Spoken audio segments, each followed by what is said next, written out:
Hey up, welcome back. So fitting new levers and foot pegs to the Royal Enfield Interceptor. First on the left hand side, remove that foot peg hanger first, it'll make the job a lot easier. Then remove the split pin and the cotter pin to remove the foot peg, and then a 6mm Allen socket to remove that rather stiff bolt holding the gear lever in position. So there we go, there's the hanger completely free and the retaining bolt for the gear lever removed, and then we just have the gear change mechanism to remove there, and that is two 10mm nuts. The one at the back's a standard 10mm nut and the one at the front is a locking nut. So a couple of spanners required to crack that off, and then pull off that locking nut and washer, and that will allow you to pull away the gear lever. Next job now, I would suggest replacing that foot hanger in order to make life a little bit easier for you when it comes to refitting the foot peg. So get that bolted tightly in place. Might be an idea to use a bit of thread lock on those. Next job, back to the gear lever retaining bolt, the pivot bolt there. Little bit of grease on that part of the bolt that goes into the gear lever, and a little bit of blue Loctite on the thread.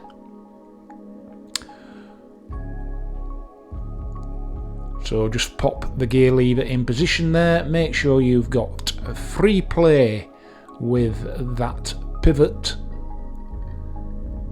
and a little bit awkward to get round the back there. As you can probably see, I'm blocking out some of the light. Apologies for that.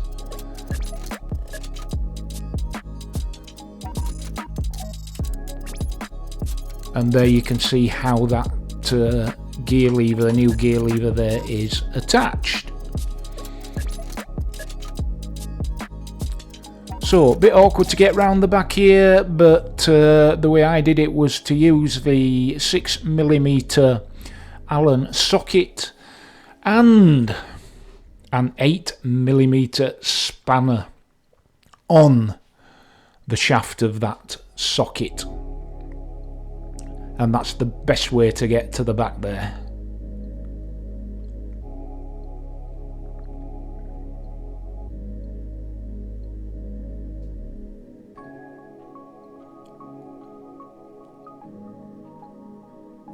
And the next bit is to reattach the selector mechanism. Just goes through that little lug on the new gear lever there, followed by a washer, and then followed by a slightly unnecessary bit of blue Loctite because it's a Nilo lock nut that goes on. Still nothing wrong with belts and braces.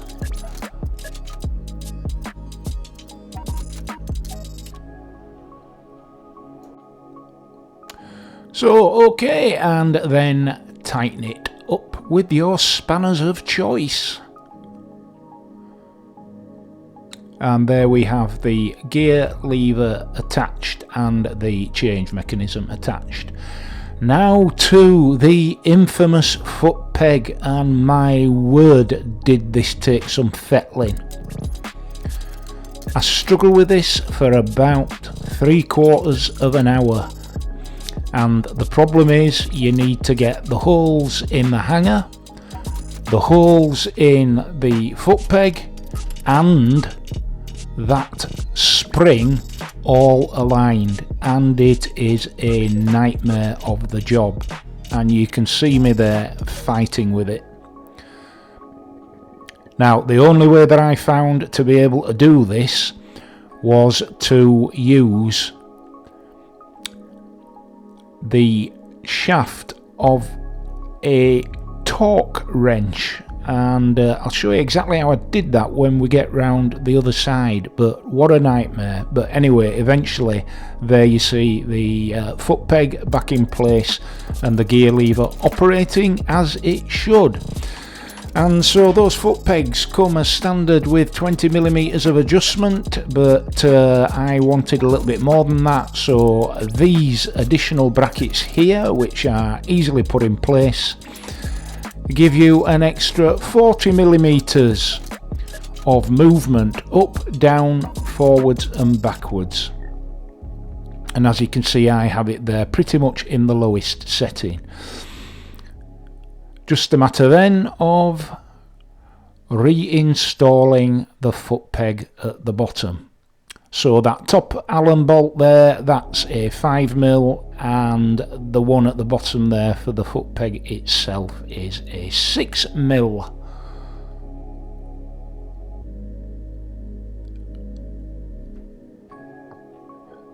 So, okay, there we go. A bit of final adjustment just to get that at the right angle. Bit of trial and error going on here. It'll be the same for you. Once you're happy with the position, tighten it up and let's see what it feels like. And there you see my designer knee pads for my old arthritic knees. And okay, yeah, that feels good and everything works. So we're all good on the left hand side. But like I say, putting that new foot peg in, what a nightmare. However, I've got a tip for you to save you all the grazed knuckles and shouting and swearing that I had. Okay, so now we're on the right hand side, and again, first job, remove the hanger for the foot brake and foot peg. 2 bolts, both 12mm, i.e. 12mm socket required.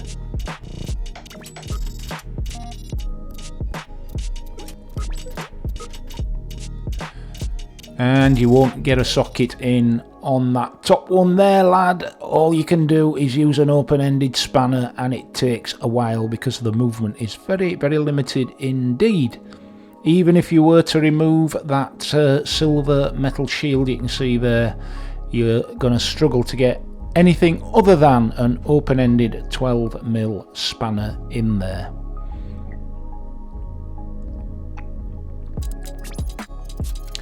So there we go, that's the hanger off. And now the 6mm Allen socket to remove the brake lever pivot bolt there. And it's the same sort of bolt that holds the gear lever on the other side of the bike.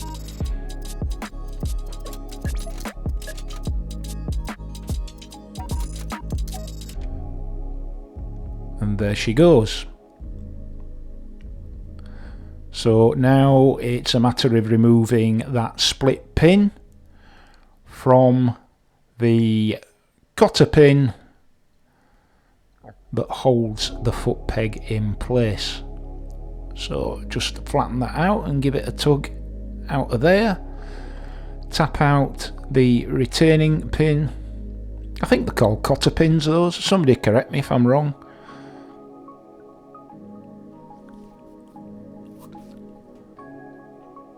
Off comes the foot peg.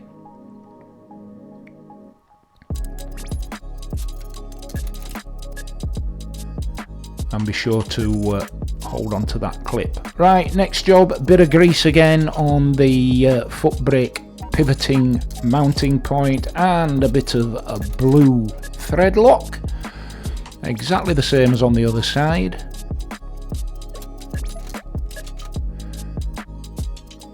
And there you can see the new brake lever being put in place,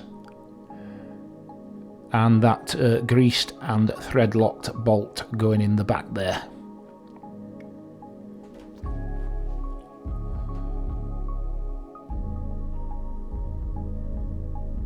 Okay, that'll do for now. So, and the next job, which is to reattach the brake mechanism, the plunger affair there, and that is a washer and a split pin, and that's the connection then from your foot brake to your rear brake cylinder assembly. Without that, you ain't got no brakes. And just widen that pin out again to make sure it's secure. Okay, so there we have the foot brake attached to the hanger. Next job is to reattach that return spring there, and then you can bolt the whole hanger assembly back in place.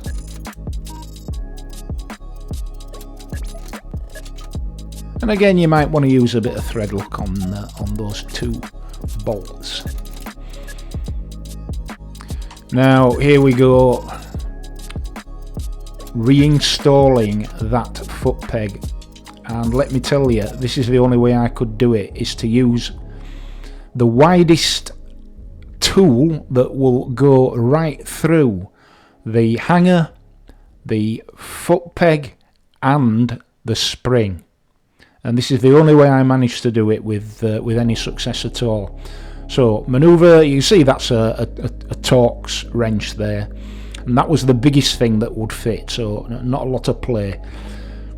And then it's a matter of just following that through with the cotter pin there, so you keep that metal bar in contact with the cotter pin, and that will allow it to go through both the hanger, the foot peg and, crucially, that spring, which has a nasty habit of getting right in the way. But that's the way to do it. That's your solution. Don't fight with it like I did. Use a bit of common sense and just get the widest possible rod of any description through there to guide the pin back in. And they're inserting the 4mm adjustment bracket back in with that 6mm Allen bolt, and then at the top with the 5mm Allen bolt. Don't worry about the position of the foot peg at this precise moment, because that can be changed at any point. So just screw in the bracket in there, selecting the right position. The positions are stepped, and there's like a castellated affair at the back of that bracket which seats it on the retaining side. So you can nip that up, and the whole thing is adjustable either from that pivot point or from the actual foot peg itself, as you can see here. And again, a castellated moulding on the back of that foot peg that allows it to take up a number of positions. And a final tighten up, and that's the right hand side of the bike completed. Okay, so there we go, the fitting of the Tech Bike Parts foot peg and brake and gear lever kit. It's available in silver, as you saw being fitted there, and in an anodised black finish. Top quality bit of kit.